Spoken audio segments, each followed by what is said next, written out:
Tom Jones, From the Valleys to Vegas, the biography by Gwen Russell. Introduction. The date was the 9th of February 1998 and the crowd was going wild. Robbie Wlliams, the man the Sun called the biggest pop phenomenon in Britain since the Beatles, had taken to the stage at the annual Brit Awards, where he had the audience in the palm of his hand. The crowd, especially the girls, adored him, and as he launched into a rendition of You Can Keep Your Hat On, the screaming reached a crescendo.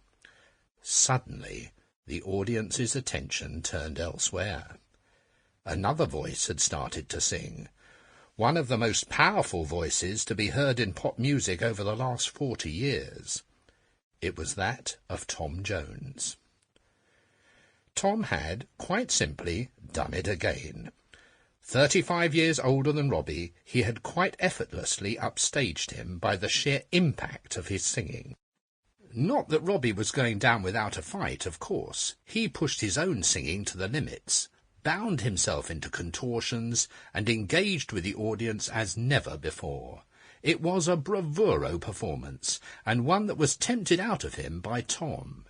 And it is a testament to Tom's charm and charisma that, after the Brits, the two men, far from acting as rivals, became firm friends.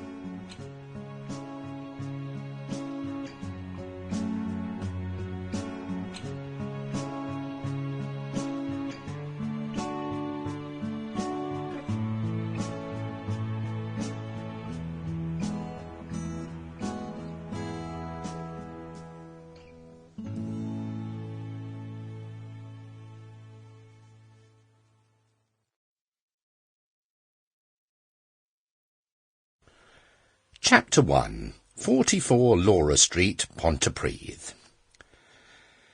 Can there be a more popular entertainer than the Welsh singer Tom Jones? One of the most enduring celebrities of our day, he first appeared on the scene in the early 1960s, and actually started his career as a teen idol, but swiftly changed tack to become the more sophisticated singer he is today. It's not just his sheer raw talent and voice that hold such appeal, however. Throughout his life he has also been a sex symbol, to the extent that although he was already in his 60s when he received his knighthood, clever headline writers knew his fans would love an ever-appropriate reference to one of his biggest hits, greeting him with headlines such as, "Arise, Sir Sex Bomb."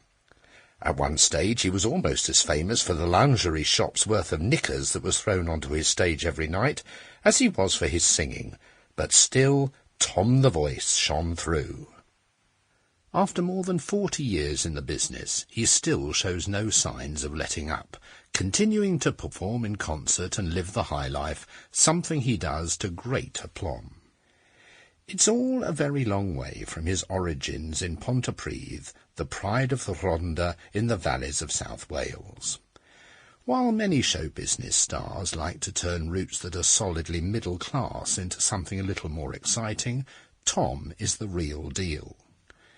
He comes from an achingly poor background, with a father who spent his life working down the pits, something Tom was able to rescue him from the moment he had the means, and he left school with little prospects, which led to some very dead-end jobs.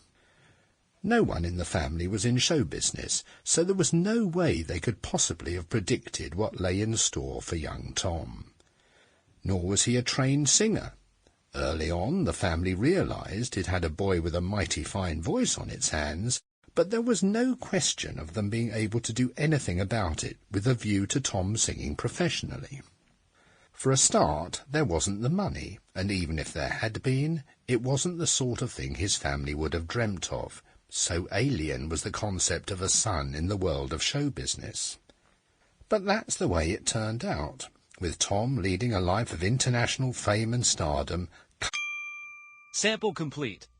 Ready to continue?